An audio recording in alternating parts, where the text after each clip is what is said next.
What's up, everybody? It's Tony back with another video. Welcome back to my channel. If you're not already a subscriber, go ahead and click on the subscribe button and the notification button so you'll be notified every time I upload a new video. And also like and comment on this video to show your support, please and thank you. So anyway, today's video I'm going to be reviewing some additional books that I have read. These were actually my first books of... I'm trying to remember. I think I actually finished both of them in 2024. So these would be my first books of 2024, I believe. I may have started one of them back in 2023 still, which is just a few days ago, but I can't really remember. So both of the books are from Freida McFadden. And like I've said before, one of my goals is to read all of her books because I really like her books in general and I got kind of hung up on them. So anyway, I was in a conversation on social media with someone about thriller books. And somebody had bought The Coworker for this person. They were saying they didn't really like it, or it wasn't that good, or that was like one of the worst books by Freida McFadden. I strongly disagree, of course, but I haven't read all her books, so I don't really know. But The Coworker is still my favorite book. And so this person was telling me that I should check out a book called One by One by Freida McFadden. And it just so happened I already had that in my TBR list. And so I immediately started reading that book. So here is the cover. And as you can see, it's dark. It's out in the woods. There's like a cabin right there. One by one, they will get what they deserve. I read this book in one day. It twists and turns right up until the end. That's from Goodreads. Goodreads is always saying stuff that could or could not be true. Anyway, a night spent sleeping on dirt and leaves is not how Claire Matchett expected to spend her vacation. And so I'm not going to read, just to keep this video shorter. I'm not going to read the whole back of this one, but so basically there's this couple, a married couple. They have 2 kids and everything. They basically hate each other. They've been married for like 10 years and now they can't stand each other. But they're going on this trip in the wife's minivan with 2 other couples. And they're supposed to be going to this, some kind of little ritzy inn that's like way far out somewhere in Colorado, out in the sticks somewhere. So anyway, the other 2 couples, you know, they join them, they get on the van and everything. And one of the main character is Claire and her husband is Noah. And then there's a friend, a couple, and it's Claire's friend, Lindsay, and her boyfriend or fiance, whatever, Warner, I believe his name is. And then there's another set, it's Jack, and I can't remember what his girlfriend's name is or whatever. Michelle, I think. I'll just call her Michelle. So Jack, anyway, Jack has history. He was like best friends with Noah, who's the main character's husband or whatever. They all know each other or whatever. And so it's found out, I'm not doing any spoilers in this book. I mean, I'm not doing any spoilers in this video, but they find out that, or it's revealed in the book that Claire is having an affair with Jack, her husband's best friend. And so they're going up the cabin. She got a room by her. She wanted a room. I keep saying a cabin. It's more like an inn or a fancy hotel or something with a spa and all that kind of stuff. And so none of them have been to this place before except Warner, who is one of the friends' boyfriends. Nobody knows this guy. He just came with Lindsay, his girlfriend. And so he's supposed to be a doctor and everything. Nobody knows him or really knows anything about him. They don't really like him. But he's the only one that's ever been to this inn before. And so he's leading them up there and everything. And where this inn is located, there's no getting there. You start losing cell service and everything's out completely in the sticks. But supposedly in the inn, they have some kind of satellite or something set up so you can use your cell phone and the internet and all that kind of stuff. But anyway, so I said all that to say they end up stopping somewhere. And when they try to start the van back up, it doesn't start. And so they're stuck. They're supposedly just supposed to be like a couple miles away from the inn. And that's where they're trying to get just so they can be able to at least get the cell service to get a tow truck or something like that. But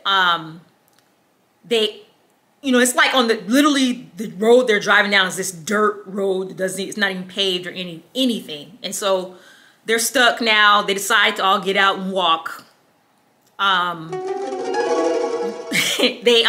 And they're walking. The guy, like I said, the doctor guy that nobody really knows, Warner, he has like a paper map because obviously you can't use your cell phone or anything. He has a paper map he has printed out. And then somebody else, I believe is Noah, the main character's husband, he has a compass.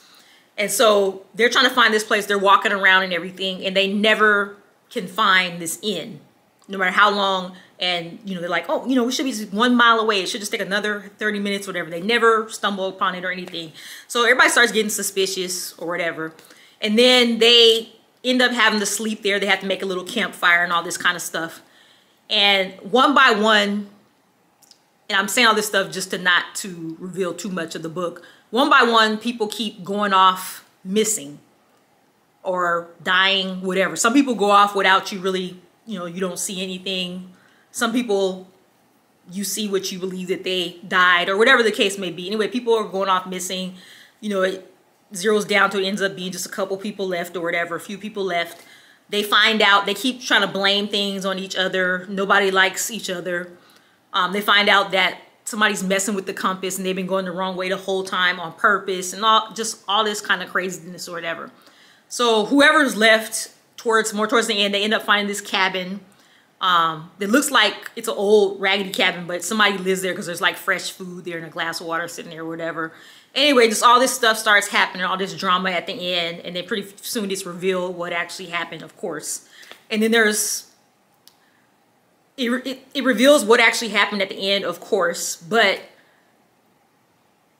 to me there wasn't a real good plot twist at the end.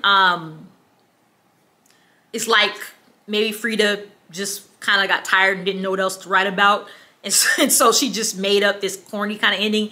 It was probably out of all her books and probably out of all the books I read, it probably was like the weakest ending that I ever read.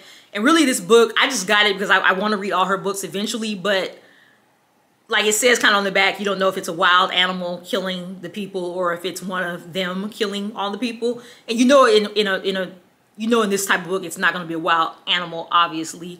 But I was really surprised at the ending. I don't know how else to explain it, but just say it was whack. It was weak. The worst of all her books, the worst ending that I ever read. And then she tried to make like, you know, like, there'll be the epilogue at the very, very end.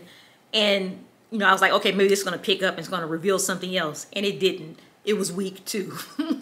So, like I said, the person that recommended this book, I don't know what her tastes are like, but obviously it's the total opposite of mine because there's no way I would say, I wouldn't even recommend, all the other Freida McFadden books I recommend to people all the time. I'm like, oh my God, you got to read all her books or whatever. But this one I wouldn't even recommend.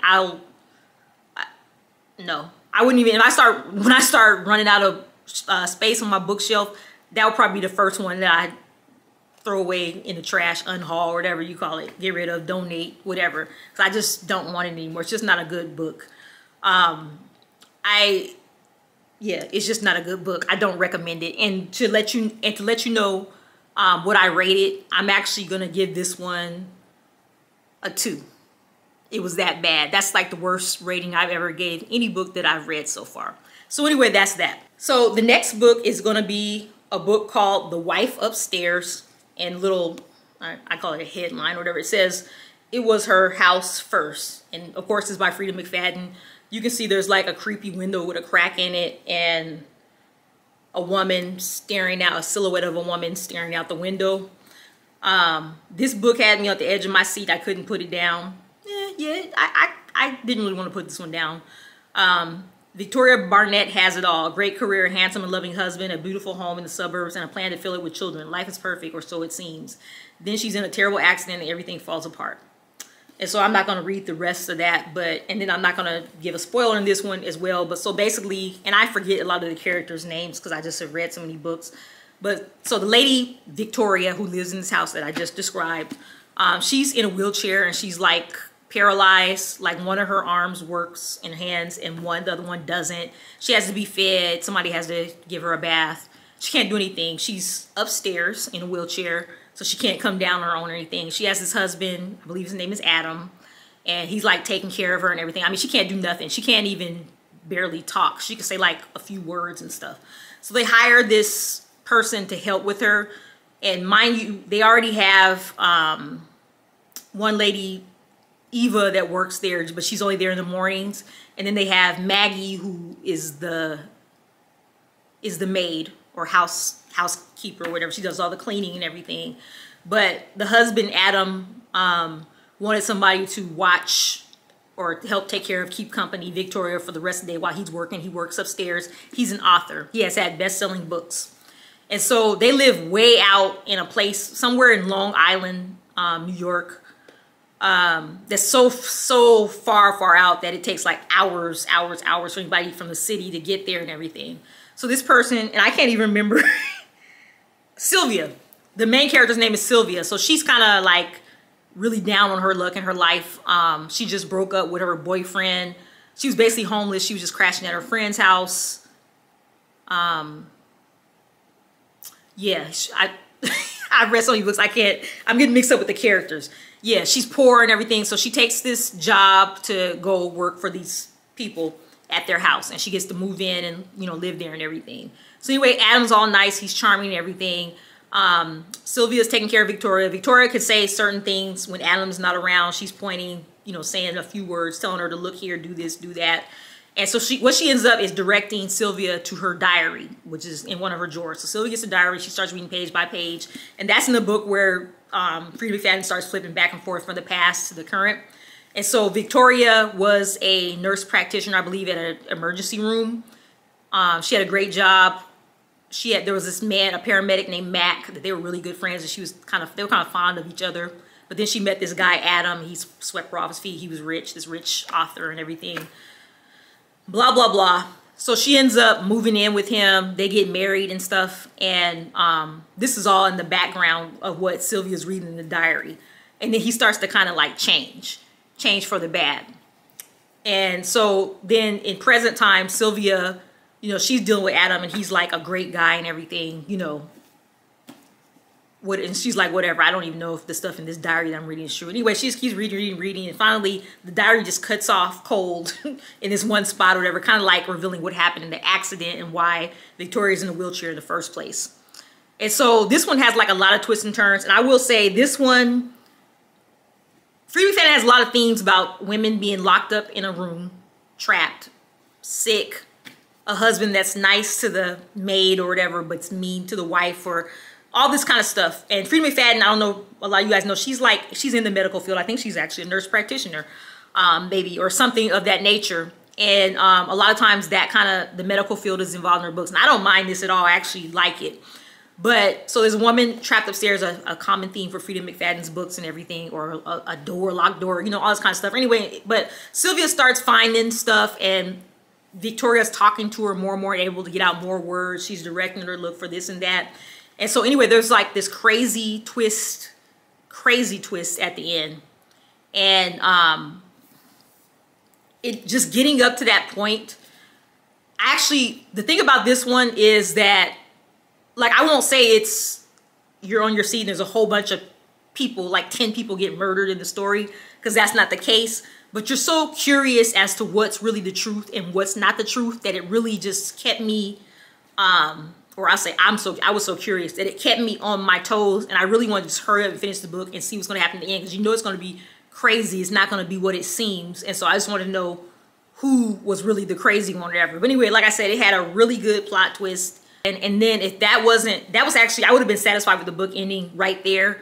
But then there was an epilogue at the end, and it had another really crazy plot twist to it. And I was like, oh man, I would have never thought about that. So anyway, this book is really, really good. The Wife Upstairs. Don't be fooled in thinking just because there's another woman upstairs or whatever that it's the same as like the housemaid and there's a maid or whatever. It's the same as like the housemaid or the housemaid series, like that. It's totally different. The whole theme of the book is totally different from that. I really, really, really like this book. This is going to be one of my favorite ones as well so far. And I'm going to, as far as a rating, I will say this one, I will give it a 4. And I know you guys probably, like, if you see me do my reviews, I've never given any book a 5 yet. I'm like one of them teachers that just don't want to give anybody an A. But I'm just like, if I give one book a 5, then there's a book that's like way better because I haven't read enough yet. And then it's like, what will I give that book? So I'm just keeping it like a 4.5 is like excellent for me. And a 4 is really, really, really, really good. Highly recommend it. Definitely, if you're into thrillers, mysteries, or whatever, I do recommend this book. But anyway, so those are just the books. Those are my 2024 reads so far. I have a lot more books to go, and I just ordered. I have a lot more books to go, and I just ordered a couple more, and I'm gonna try to do more research now. Well, also, I want to tell you guys this on Goodreads. I don't know if this happens to you guys, but they send you those little emails, and they say you can enter and read a book. Well, I actually won one of the books. It's like a Kindle version of it or whatever, and I can't even remember what it's called, but it's some kind of mystery book. And then I also saw like a whole bunch of new releases coming out that I'm gonna get as soon as they come out. So I'll be talking to you guys a little more about that once it happens. But anyway, again, if you're not already a subscriber, go ahead and click on the subscribe button and the notifications button. Also, comment and like this video to show your support, and I will see you in the next one.